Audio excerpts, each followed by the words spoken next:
మనకు తెలియని మన ప్రపంచ వింతలు, అబ్బురపరిచే విశేషాలు, అంతు తెలియని రహస్యాలు, మహామహులకే అర్థం కాని ఎన్నో ప్రశ్నలకు మేం చెప్పబోయే సమాధానాలు. స్పెషల్ సిరీస్ త్వరలో.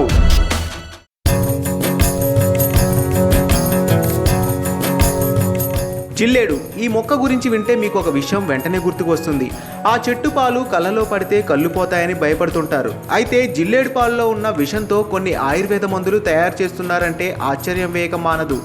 జిల్లేడులో 3 జాతులు ఉన్నాయి. తెల్ల జిల్లేడు, ఎర్ర జిల్లేడు, రాజు జిల్లేడు. తెల్ల జిల్లేడును శ్వేతార్క మూలంగా సంబోధిస్తూ ఇందులో విఘ్నాలు తొలగించే వినాయకుడు నివసిస్తాడని మన పెద్దలు చెబుతుంటారు. ఇంకా తెల్ల జిల్లేడుతో కలిగే లాభాలేంటో చూద్దాం.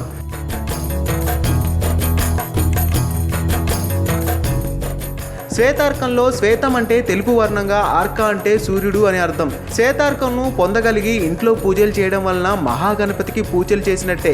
ఇలా చేయడం వలన ఇంట్లో సిరి సంపదలు, జ్ఞాన సంపద లభిస్తాయి.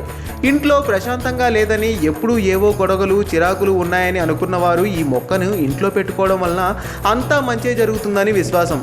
మనం తులసి మొక్కను ఎలా ఇంట్లో నాటుకొని పూజలు చేస్తున్నామో అలాగే ఈ మొక్కను కూడా ఈ విధంగా చేయవచ్చు.